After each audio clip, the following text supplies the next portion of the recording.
ดีแม่เจ้าสบายดีเจ้าก่อนอื่นเมื่อเท่ากับอยากถามแม่ว่าแม่แม่ซื้อหยังก่อนเมซื้อเมตุนอยู่บ้านคำสวัสดิ์แล้วปัจจุบันนี้แม่เฮ็ดเวียกหยังเจ้าขอโทษหลายเจ้าไปขายเครื่องอยู่ห้องว่าการนครหลวงอ๋อเจ้าเด้อผ่านมาแม่เคยเป็นพยาธิบอกก่อนกินน้ำมังคุดของเฮาก็บ่ฮู้ว่าเป็นพญาธิหยังเนาะเฮาก็ตอบตามความจริงมีแต่ว่าคันสิว่าพญาธิมันก็บ่แม่นมีแต่ว่าเมื่อยแบบที่ว่ากินข้าวบ่แซ่บหั่นนะแล้วก็ปวดเข่านี่แล้วก็อยากได้ยินเพิ่นเว้าว่าน้ำมังคุดนี่ดีมีหลายอย่างดีหลายอย่างแล้วก็อยากลองมากินเบิ่งหั่นนะเจ้าโดยแล้วผ่านมาแม่ได้ลองสั่งมากินจักสุดแล้วแม่บดสูตรหนึ่งเจ้าสูตรนี่สูตรที่2ห้าพอกินแก้วที่4เจ้าแล้วหลังจากกินแล้วแม่รู้สึกจังได๋รู้สึกว่าบ่เมื่อยแล้วก็แข็งแรงขึ้นย่างไก่ก็ได้บ่เมื่อยไปเฮ็ดเวียกก็บ่เมื่อยแล้วบ่วิดแสดงผ่านมาแม่รู้สึกเมื่อยแล้วก็ปวดตามข้อแขนข้อขาเนาะโดย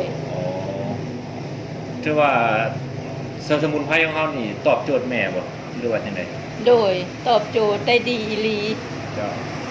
จังสั่งมากินอีกชุดที่2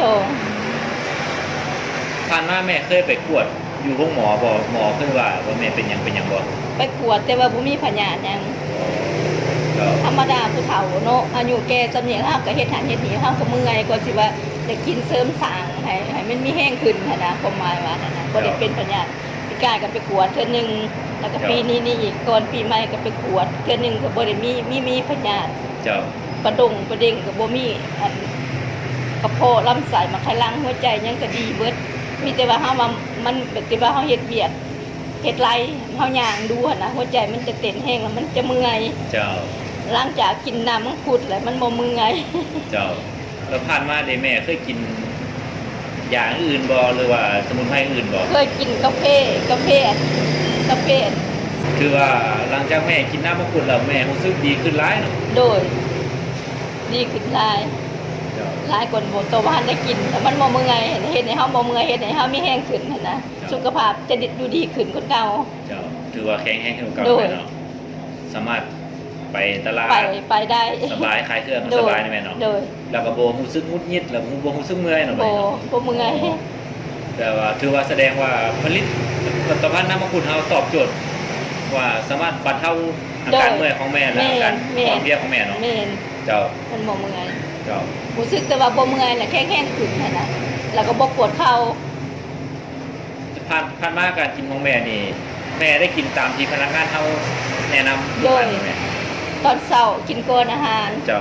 กินโจกนึงแล้วก็กินน้ำใส่เจ้าโดยตอนแรกก็ก่อนนอนก็กินใส่แล้วก็กินน้ำใส่แล้วก็นอนกินเช้าตอนนี้มันกินไป4ขวดแล้วแม่เนาะขวดที่4เนี่ยบ่ทันได้หมด5ขวดสั่งมื้อวันที่7เจ้าคือว่ามันคาดเนาะว่านี่วันพุธมื้อนี้วันพฤหัสถ้าผู้กินเจ้าขวดที่4เจ้าคือว่าน้ำมังคุดเฮาสามารถตอบโจทย์ว่าสามารถช่วยสู้กำลังแม่กลับขึ้นมาเนาะโดยหลังจากแม่กินหมดแล้วแม่ก็จะสืบต่อกินต่อไปโดยสิพาย่ามๆอะไรแล้วแม่มีอย่างแนะนำให้ผู้อื่นบ่หรือว่าลูกค้าผู้อื่นที่สนใจกินน้ำมังคุดของเฮาแล้วก็มีแต่แนะนำว่าผู้ใดแบบที่ว่าอิดเมื่อยหั่นนะแล้วก็ปวดคอปวดเข่าอะไรอยากให้ซื้อมากินลองเบิ่งมันสิดีคือข้าพเจ้านี่แหละข้าพเจ้านี่ก็ดีย้อนน้ำมังคุดนี่แหละไปเฮ็ดไปเฮ็ดงานก็ได้ดีแข็งแรงขึ้นบ่เมื่อยบ่ปวดเข่าผู้ใดสนใจก็ซื้อน้ำมังคุดมากินลองเบิ่งเจ้าเผื่อมันจะดีขึ้นเจ้าทานมาแม่เคยเป็นตั้งทรงเป็นหยังบ่มีตั้งทรงบ่ได้กินเลยเนาะโดยเมื่อยไปที่ว่าหัวใจเต้นไม่น่ะเฮ็ดเวียกนี่เฮ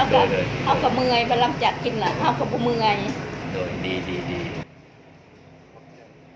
ขอบใจแม่หลายเด้อที่ให้คำแนะนำดีๆต่อลูกค้าขอบใจบริษัทคือกันที่ว่ามาช่วยชีวิตลูกค้าเลยดีมาโดยตลอดเฮ็ดงานแข็งแรงดี